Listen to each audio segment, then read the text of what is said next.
우리 바이블 타임 순서에 의하면 이번 주부터 레위기를 읽게 됩니다. 여러분 잘 읽고 계십니까? 사실 레위기는 성도들에게 결코 쉬운 책이 아니라고 하는 고정관념이 좀 있는 것 같습니다. 곳곳에 나와 있는 제사법이라든지 삶에서 지켜야 될 규례들은 오늘날의 상황들과 아주 동떨어져 있는 것처럼 보입니다. 그런데 여러분, 사실 그렇지는 않습니다. 성경의 어떤 한 부분도 의미 없이 기록된 그런 말씀은 하나도 없습니다. 특별히 예배의 책이라고 불리우는 이 레위기는 구속사적인 관점으로 읽기 시작하면요, 아주 의미 깊은 메시지를 우리에게 줄 수 있는 책입니다. 그래서 결코 간과해서는 안 되는 책이다. 어렵고 오늘날의 정과 동떨어졌다 그래서 덮을 책이 아니라 오히려 더 열심히 읽어야 될 책 중에 하나라는 것을 여러분 좀 기억하셨으면 좋겠습니다.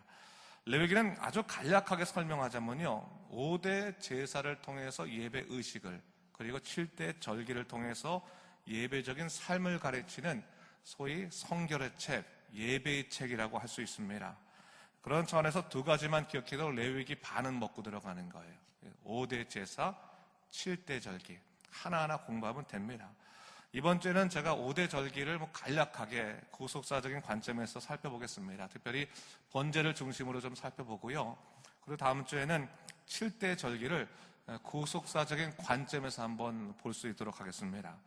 자, 레위기는요, 사실 출애굽기 25장부터 기록하고 있는 성막에 대한 말씀의 부록과 같은 책입니다.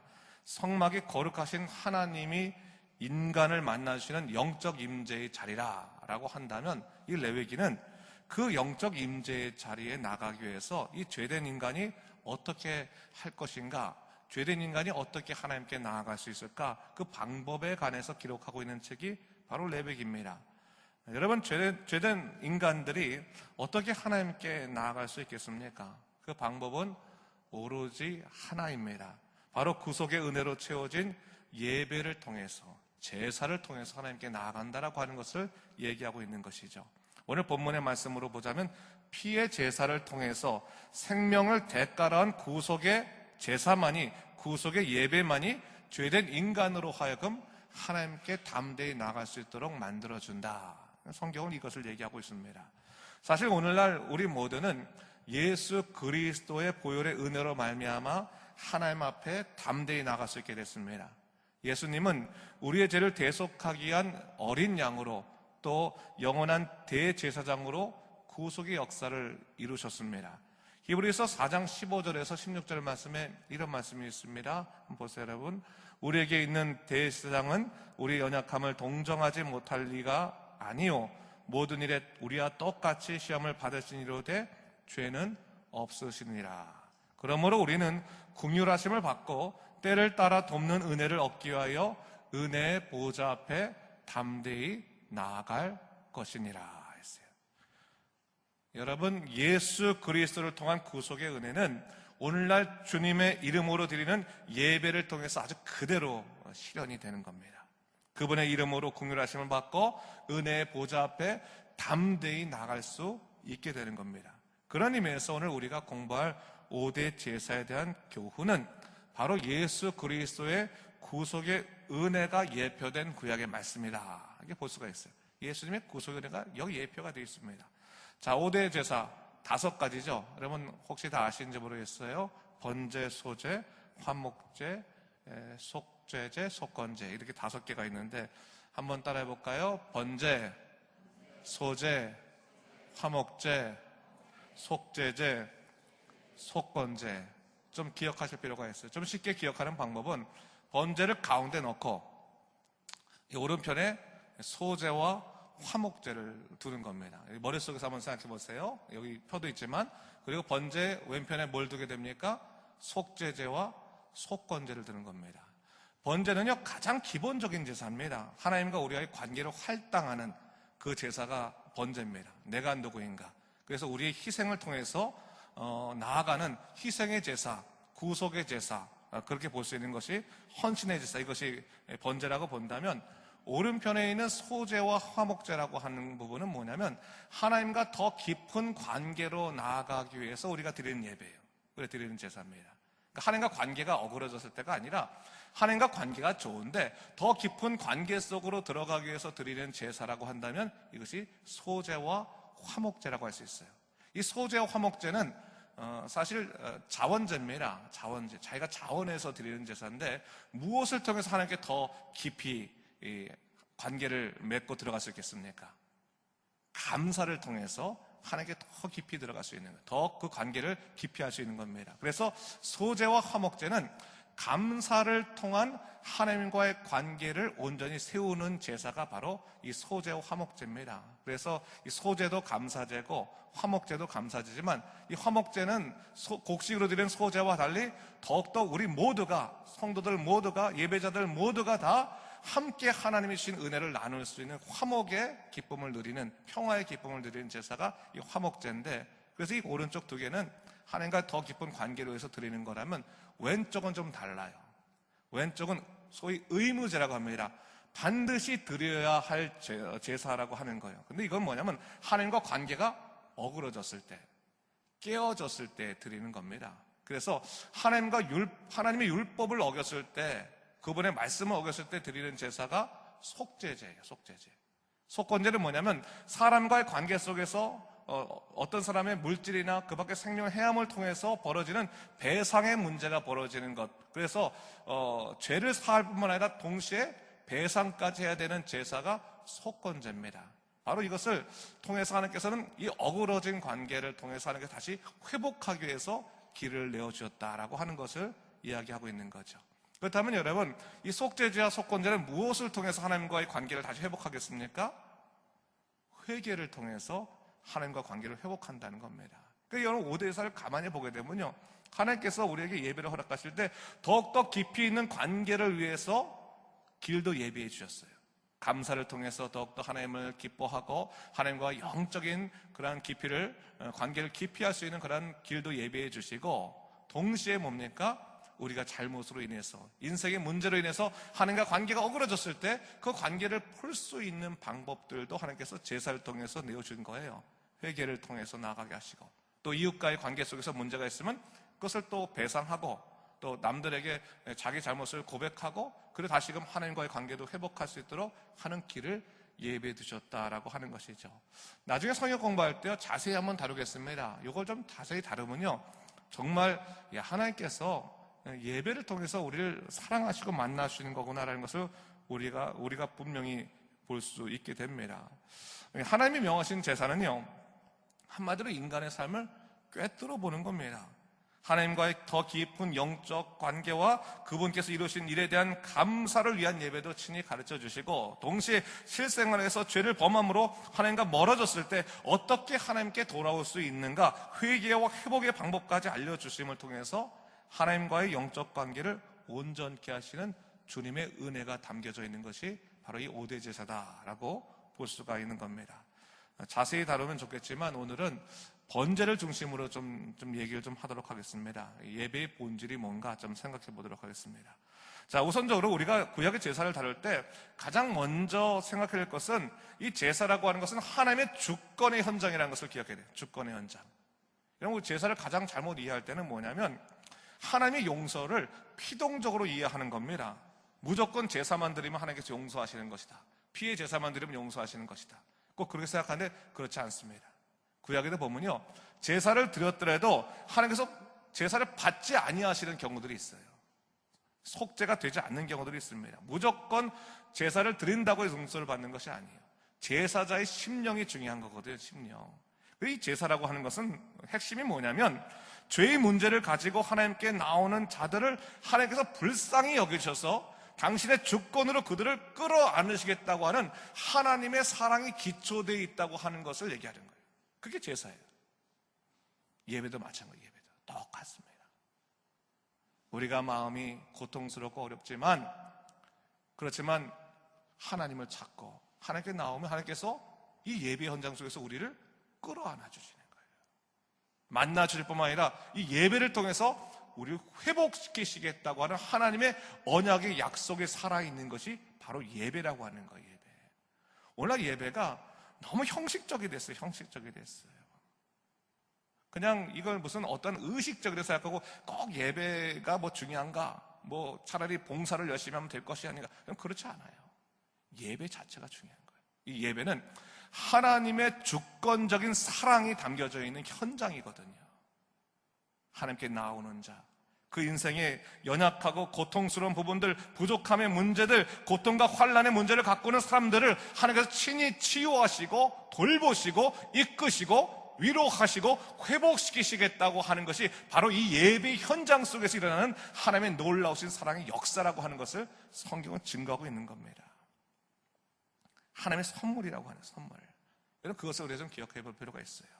오늘 본문에서요, 여호와께서 모세를 회막에서 불러서 번제를 명하실 때 하나님의 마음은 강압적인 무슨 독재자의 그런 마음으로 부르신 것이 아닙니다. 부서져 있는 당신의 자녀들을 치유하시려고 하는 그의 지극한 사랑에 지금 기초하고 있다는 것을 알아야 되는 거죠. 그래서 우리가 이 번제를 좀 잘 알아야 됩니다. 자, 번제가 히브리어로는 올라라고요, 올라. 근데 참 재미있는 게 올라라고 하는 말의 뜻이 뭐냐면 올라가다라고 하는 말이에요. 올라가다. 야, 히브리어도 올라고 그리고 한국말로도 올라가다네, 올라가다. 네. 그러니까 하나님, 이 번제는 우리 드림 하나님께 올라가는 그런 예배, 가장 기본적인 제사입니다. 번제가 가장 첫 번째 나오는 것은 뭐냐면 창세기 8장에 노아가 홍수 후에 감사의 번제를 드릴 때 처음 등장하게 되거든요. 그때 여호와께서 그 번제의 향기를 받으시고 다시는 사람의 악한 본성으로 인해서 물로 땅을 심판하지 않겠다고 약속해 주는 장면이 나와요. 그 번제는 기능이 뭐냐? 하나님의 진노를 누그러뜨리고 그 죄를 용서하시는 기능을 갖고 있는 거예요. 예배는 뭐냐? 하나님의 진노를 누그러뜨리고 하나님의 지극한 용서하심을 경험하는 것이 예배예요. 그것이 예배예요. 여러분, 우리는 예배를 마치 하나님을 위해서 우리가 드려주는 것처럼 여기는데 예배는 철저히 우리를 위한 선물인 거예요. 하나님이 우리를 용서하시고 우리를 품어 안으시겠다고 하는 것이 바로 예배라고 하는 거예요. 더 이상 묻지 않겠다는 거예요. 하나님, 저 이번 주에 죄 많이 졌어요. 하나님, 이번 주에 저 정말로 실수 많이 했습니다. 전 왜 이런 인간일까요? 이런 고민을 갖고 찾아와요. 예배에 찾아와요. 때론 여러분, 상한 마음 갖고 오면요, 예배도 잘 드려지지가 않지, 사실은. 근데 그 자리에 있는 거예요. 하나님, 전 참 제 자신이 부족합니다. 연약합니다. 허물이 많습니다. 근데 하나님께서요, 예수 그리스도의 보혈의 능력으로 우리를 다 끌어안으시는 거예요. 우리를 치유하시는 거예요. 염려하지 말아라. 내가 더 이상 너 죄를 돌아보지 않겠다. 너의 부족함 때문에 너가 낭망하지 않도록 내가 너를 인도하겠다. 그것이 바로 번제의 의미고 그것이 바로 오늘날의 예배의 의미와 같다고 하는 거예요. 하나님의 만지심, 영적인 만지심이 공적으로 허락되어 있는 자리가 뭐예요? 예배의 자리, 예배의 자리. 하나님이 공적으로 만지신다는, 공적으로. 여러분, 예배의 자리에 오늘 오셨어요. 하나님이 여러분을 공적으로 만지시는 거예요. 공적으로. 여러분 심령을 공적으로 만지시면서 너는 내 자녀다 인치시고 염려하지 말아라. 내가 너와 함께 하겠다. 너의 부족함 내가 더 이상 돌아보지 않겠다. 내가 너를 붙잡았겠다 라고 하는 이 공적인 선포와 약속이 있는 현장이 바로 예배라고 하는 것을 오늘 성경은 얘기하고 있는 거예요. 그런 의미에서 여러분, 예배를 통해서 하나님의 위로와 사랑을 경험하는 모두가 되시기를 주님의 이름으로 축원합니다. 자, 오늘 본문을 보게 되면요, 하나님께 번제의 제물을 드릴 때 예물의 종류가 드러나 있는 것을 볼 수 있습니다. 한번 펜이 있는 분은요, 여러분 한번 동그라미 쳤으면 좋겠어요. 3절 앞에다가 동그라미 하나 딱 치시고요, 그리고 10절에다가 이렇게 동그라미를 한번 쳐주시고, 또 14절에다가 동그라미를 쳐주세요. 우리 레위기는 좀 이렇게 동그라미도 치고 뭐 밑줄도 쳐고 공부해야지 조금 더 잘 이해가 돼요. 3절 동그라미 쳤는데 제물이 나오죠. 어떤 제물이 나옵니까, 여러분? 소가 나옵니다. 그렇죠? 자, 10절에는 어떤 제물이 나옵니까, 여러분? 양이나 염소가 나오죠, 여러분? 염소. 자, 14절에는 어떠한 제물이 있습니까? 산비둘기나 집비둘기 새끼, 그렇게 이제 드리라 나오고 있습니다. 하나님께서요, 번제를 드리는 데 있어서 왜 이렇게 세 가지의 종류의 제물을 택하게 하셨을까요? 이유는 간단하죠. 예배자들의 삶의 형편들이 다 달랐기 때문에 그렇습니다. 근데 여러분, 이것은 어떤 기본적인 사람에게 선택을 주는 것은 아닙니다. 이 번제의 가장 기본적인 제물은 소예요. 소입니다. 그게 가장 기본적인 제물입니다. 그런데 문제는 뭐예요? 정말 내가 하나님께 소를 드리고 싶어요. 숫소를 통해서 하나님께 제사를 드리고 싶어요. 하나님께 온전히 희생의 제사를 드리고 싶어요. 그런데 아무리 노력해도 숫소를 드릴 수 있는 여건이 되지 않는 사람들이 있어요. 아무리 하나님께 온 정성을 다해서 예배를 드리고자 하나 숫소를 드릴 수가 없는 거예요. 그럴 때 하나님께서 뭐예요? 야, 내가 숫소를 안 받겠다. 양이나 염소도 된다. 그런데 어떤 사람은요, 양이나 염소조차도 드릴 수 있는 힘이 없는 사람이 있어요. 그 마음은 숫소가 아닌 그 이상의 것도 드릴 수가 있는데 아무리 육신의 일로 뛰어다녀도 하나님께 소를 드릴 수도 없고 양을 드릴 수도 없는, 염소를 드릴 수도 없는 그런 사람이 있을 수 있어요. 그런 사람에게 하나님께서 무엇을 허락하신 거예요? 새를 허락하셨는데 산비둘기나 집비둘기 새끼까지도 허락하신 거예요. 들에 나가서 비둘기 잡아와. 그 집에서 키우는 집비둘기 중에 새끼를 갖고 와도 돼. 네 마음은 이미 숫소를 드리는, 큰 소를 드리는 그러한 예배자의 마음이니 걱정하지 말아라 라고 하는 것을 얘기하고 있는 거죠. 여러분, 하나님께서요 우리를 긍휼하게 보십니다. 중요한 것은 뭐냐면 그 심령을 보시는 심령. 하나님을 너무너무 사랑하고 또 하나님 아니면 안 되는 그 마음들을 돌아보시고 그 예배를 받으시는 거예요. 시편 51편 17절에 이런 말씀이 있습니다. 하나님께서 구하시는 제사는 상한 심령이라. 하나님이여 상의하고 통하는 마음을 주께서 멸시하지 아니하시느니라 했어요. 자, 하나님께서 예배 때 받으시는 것은 뭐냐? 상한 심령의 제사를 받으신다는 거예요. 그것은 뭡니까? 세상에서 깨어지고 아프고 고통스럽고 희망을 찾지 못하는 그 마음, 그래서 하나님밖에 없는 그 마음, 하나님께 자기를 드릴 수밖에 없는 그 마음, 그 상하고 통해하는 심령을 하나님께서 받으신다라고 성경은 얘기하고 있어요. 그게 진짜 예배다. 세상에서 다른 희망을 찾지 않냐고 오직 나로부터 희망을 찾고 하던 너에게 내가 그 제사를 받아주겠다 말씀해 주시는 겁니다. 여러분, 예수 믿는 사람들은 복받은 사람입니다. 믿으십니까 여러분? 그 복 중에 가장 큰 복은 물질의 축복이 아닌 거예요. 세상에서 찌그러지고 고통스럽고 상하고 깨어지고 넘어지고 아픈 사람들이 그 아픈 마음을 갖고 하나님 앞에 나오면, 예배 현장 속에 나오면 하나님께서 그를 고쳐주시고 치유하시고 회복하시고 위로하시겠다는 그 놀라운 약속들이 들어있는 그 놀라운 그 복의 선물을 이미 받았다고 하는 거예요. 얼마나 기쁜 겁니까 여러분? 얼마나 기쁜 겁니까? 오늘날 여러분 신앙생활 하다 보면요 자꾸 이 예배에 대한 형식적인 생각들이 많다 보니까 예배를 형식적으로 드릴 때가 많아요. 근데 여러분, 예배는 형식적으로 드리면 안 되는 거예요. 왜? 예배야말로 하나님과 내가 1대1로 만나는 거거든요. 영으로 만나는 거거든요. 처음에 나와서 앉을 때 하나님 저 왔어요. 하나님밖에 없어요. 저 부족해요. 그런 마음으로 앉아 있어야 되는 거예요. 그래야지 하나님 만나 주시는 거예요. 사람의 생각과 사람의 것으로 그렇게 예배 드리는 것이 아니라 하나님께 나와 있는 거예요. 자, 그렇다면 하나님이 제정하신 번제는 어떻게 드려질까? 3절 말씀 나와 있는데 3절 말씀 같이 한번 읽어보도록 하겠습니다.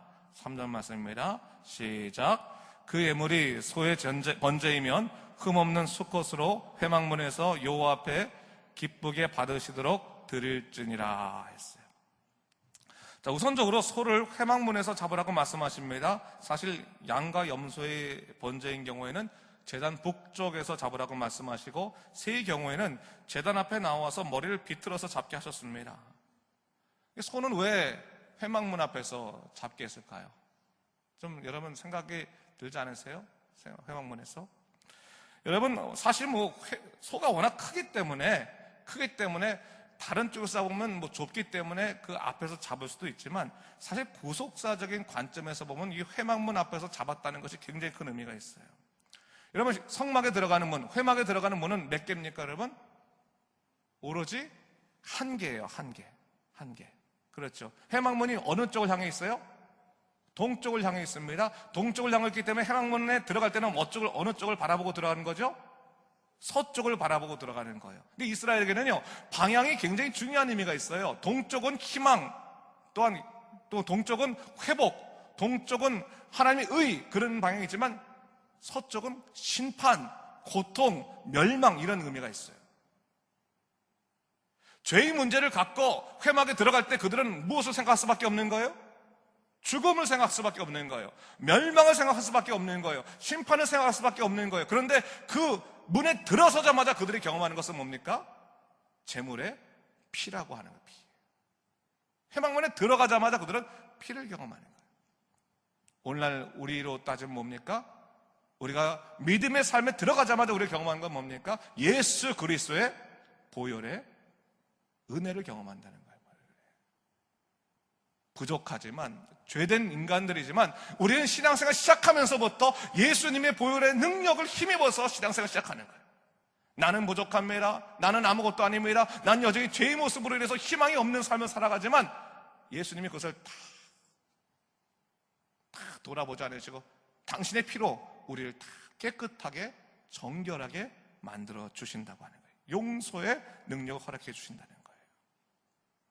그런 대속의 원리가 첫 번째인 거예요. 여러분, 믿음 생활의 가장 큰 기쁨은 뭔지 아십니까, 여러분? 내가 죽어야 되는데 나 대신 다른 사람이 죽는 거예요. 구약에서는 짐승이 죽는 것이었고 신약에서 뭡니까? 예수 그리스도께서 나 대신 죽었다고 하는 거예요. 내가 죽어야 되는데 그거를 매 순간 확인하는 것이 예배예요, 예배. 내가 죽어야 되는데 예수님이 대신 죽으신 거예요. 우리가 교회 문 딱 들어서자마자 첫 번째로 경험하는 것이 바로 그거예요. 예수님이 너를 용서하셨다는 거예요. 너를 위해서 십자가에서 매달려 죽으셨다고 하는 선포가 제일 먼저 경험되는 거예요. 자, 그 대속의 원리를 4절에 가면 좀 더 구체적으로 설명하고 있어요. 4절 말씀도 함께 더불어 읽도록 하겠습니다. 시작. 그는 번제물 머리에 안수할지니 그를 위하여 기쁘게 받으심이 되어 그를 위하여 속죄가 될 것이라 했어요. 제가 1절에도 한번 설명했지만 짐승의 안수는 죄의 전가를 의미하는 거죠. 번제물의 머리에 이 안수할 때 내가 지었던 모든 죄가 번제물에게 가는 겁니다. 여기서 그는 번제물 위에 안수한다는데 그는 누구예요? 그가 누굽니까? 제사자, 예배자를 말하는 거예요.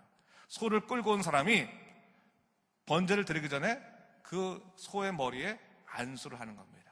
안수를 하면 내가 가지고 있는 모든 죄가 그 짐승에게 가는 겁니다. 소에게 가는 겁니다. 그러면 하나님께서 더 이상 우리를 돌아보지 아니하시고 소의 죽음을 통해서 기쁘게 그 제사를 받아주신다고 얘기하고 있는 거예요. 여러분, 오늘날 우리가 예배 드릴 때 하나님께 기쁨의 예배를 드리는 것은 어떤 게 기쁨의 예배를 드릴까요? 좋은 옷 깨끗하게 옷 입고 와가지고 바른 생활, 일주일간 아주 바른 생활 잘했어요. 바른 생활 잘하고 헌금도 헌금 봉투에 아주 가지런히 그냥 꽉꽉 채워가지고 와서 하나님, 오늘은 제가 한번 하나님 기쁘게 해드리겠습니다. 옷도 잘 입고 오고요, 마음도 기쁘고요, 네, 제가 헌금도 두둑히 갖고 왔고요. 하나님, 이제 기쁘시죠? 기쁨의 예배를 드립니다. 그게 기쁨의 예배입니까? 오늘 본문에 따지면 다른 게 기쁨이 아니라 예수 그리스도의 이름으로 기도하고 예배 드릴 때 하나님께서 그 예배를 기쁘게 받으시겠다고 하는 기쁘게. 우리들의 행위에 있는 것이 아니라 오직 예수의 이름으로 말미암아 하나님께서 모든 것을 기쁘게 받으시겠다고 지금 얘기하고 있는 거예요. 이것이 바로 대속의 원리인 거예요. 여러분 믿음 생활할 때 예수의 이름으로 기도하고 예수의 이름으로 예배 드리는 것이 얼마나 중요한지를 알아야 돼요. 그것이 하나님의 놀라우신 축복과 은혜를 불러오는 하나님께서 주시는 매직 언어와도 같은 거예요. 예수님의 이름으로 기도합니다. 예수님의 이름으로 예배드리는 것, 그것이 하나님께서 정말로 기뻐하시는 그런 것이죠. 그 신앙이라고 하는 것은 결국 뭐냐? 나를 향한 예수님의 희생의 사랑을 인정하는 거예요. 여러분, 자꾸 우리가 신앙생활 때 주눅 드는 사람이 있죠. 야, 내가 정말 믿음 생활 열심히 하려고 하는데 내가 새벽 기도도 이번 때 안 빠지고 하려고 그랬는데 조금 다니까 새벽 기도가 안 되네. 내가 바이블 타임 요번에 한번 읽어보려고 그랬는데 야, 1월 달까지 읽었는데 좀 2월 달 들어가기 시작하니까 벌써 안 읽어지네. 야, 나 같은 게 무슨 신앙생활 아니야. 여러분, 열심히 책 읽으세요. 하지만 여러분이 오늘 읽고 안 읽고가 여러분들에 있어서 하나님께서 여러분을 기뻐하고 기뻐하지 아니하시는 그러한 이유가 되는 것이 아니라 여러분 스스로가 예수의 이름으로 의지하여 살아가는 것 그 자체가 하나님의 큰 기쁨 된다고 하는 것을 성경이 얘기하고 있는 겁니다. 그래서 우리가 기억해 볼 필요가 있는 거예요. 그러나 우리가 정말로 중요한 한 가지가 있어요. 그럼에도 불구하고 중요한 또 한 가지는 뭐냐? 5절과 6절인데 5절 6절 한번 같이 읽어보도록 하겠습니다. 시작. 그는 여호와 앞에서 그 숫송아지를 잡을 것이요 아론의 자손 제사장들은 그 피를 가져다가 회막문 앞 제단 사방에 뿌릴 것이며 그는 또 그 번제물의 가죽을 벗기고 각을 뜰 것이요. 아까도 말했지만 그가 누구라 그랬죠, 여러분? 네, 제사를 드리는 당사자가 그죠. 예배자를 의미하지 않겠습니까? 자, 번제를 드릴 때 여러분 가만히 보세요. 구약의 제사에 번제를 드릴 때 소를 갖고 옵니다. 소, 자기가 돈 주고 산 소 아니겠습니까? 자기가 키운 소 아니겠습니까? 그걸 끌고 들어옵니다. 그래서 회막문에서 이제 제사를 드리기 위해서 소를 잡는데, 그러면 이제부터 제사 잘 드려주십시오 하고 소를 주고 자기는 뒤로 빠져 있습니까? 아니면 그 번제 가운데 이 제사자도 포함되어 있습니까? 포함되어 있어요. 명심하세요. 안수도 하고 또 어떻게 합니까? 숫송아지는 누가 잡아요? 본인이 잡는 거예요. 자기가 안수해서 자기 대신 죽을 소를 누가 잡아요? 내가 잡는 거예요. 내가 나를 죽이는 것, 그것이 제사의 핵심이에요. 죄는 그런 겁니다. 죄는 결국 자기가 자기를 죽이는 현장이에요. 그것이 바로 죄예요. 근데 중요한 것은 뭐냐면 그것이 소망이 없는 것이 아니라 예수 그리스도의 약속 안에서 벌일 때는 뭐예요? 대속의 은총으로 우리에게 주어진다고 하는 거예요. 저는요, 여러분, 예배 현장에 와서 여러분, 우리가 하나님의 은혜를 사모하는 것이 얼마나 큰 건지를 좀 알았으면 좋겠어요.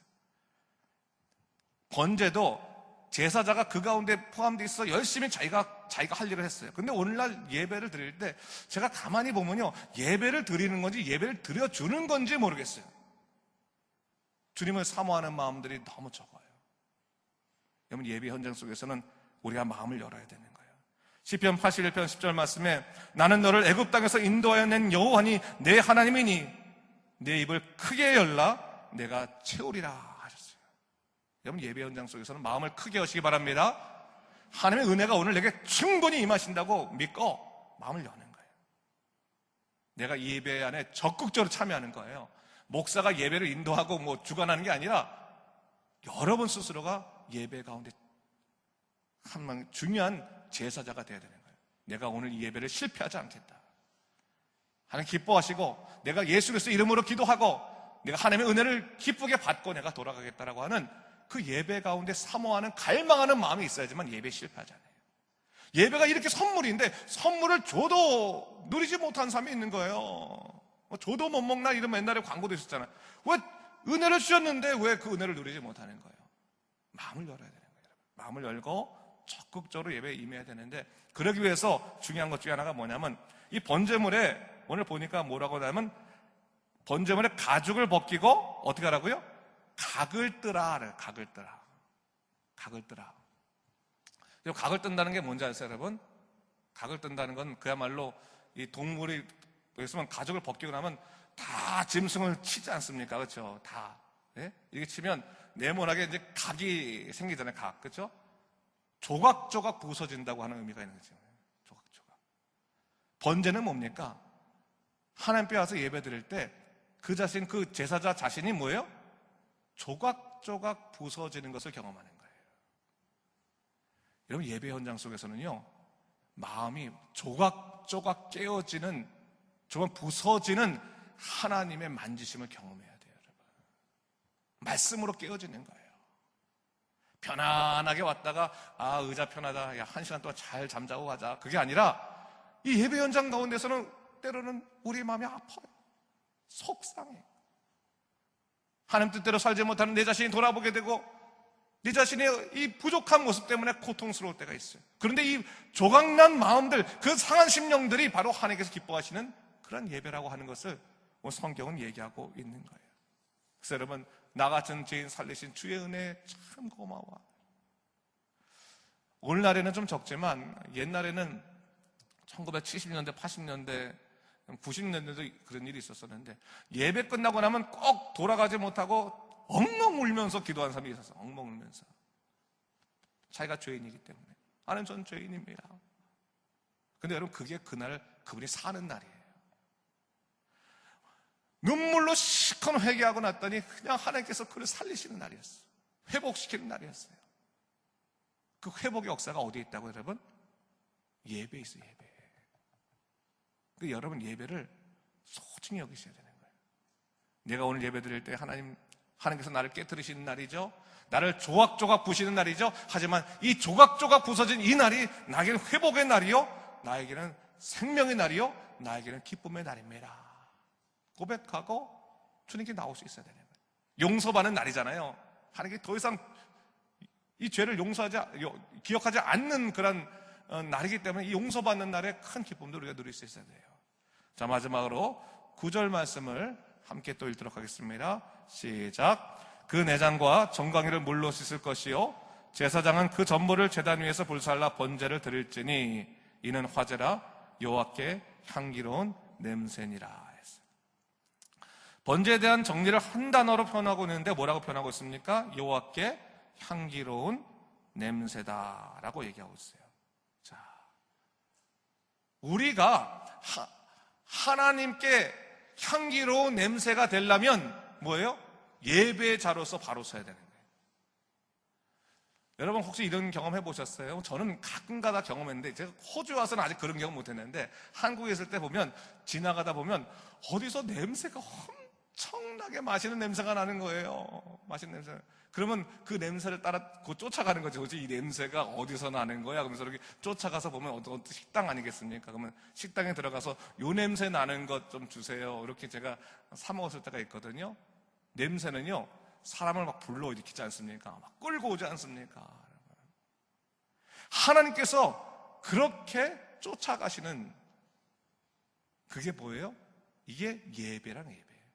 하나님께서 기뻐서 이 향기로운 냄새다 그래서 쫓아가셔서, 야, 내가 널 사랑한다, 내가 너와 함께 있을게 라고 말하는 그 장소가 바로 예배 장소라는 거예요.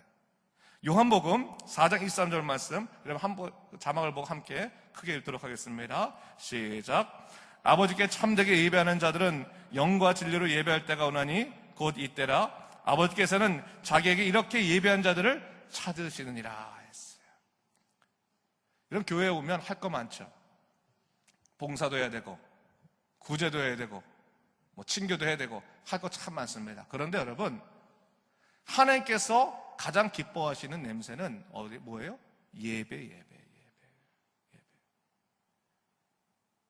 예배를 포기하면 안 되는 거예요. 이 예배는 선물이란 말이죠.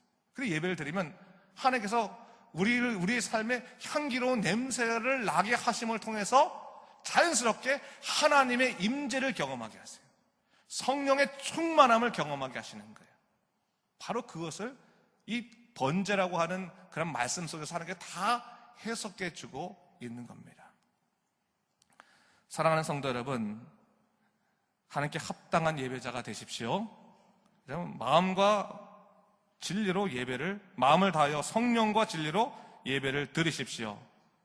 여러분, 그럴 때 하나님께서 여러분을 기뻐 찾으십니다. 여러분, 다른 것에 생명이 있는 것이 아니에요. 그리스도인들은 예배에 생명이 있는 거예요.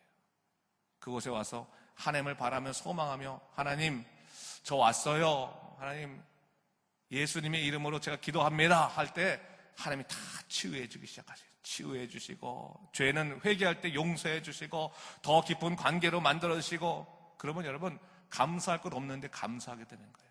감사하게 되고 믿어지고 하나님은 더욱더 크신 은혜, 하나님이라는 것을 경험하게 되고, 그 예배가 축복이라는 것을 기억하시고 그 예배를 놓치지 아니하시는 믿음의 사람이 되시기를 주님의 이름으로 축원합니다.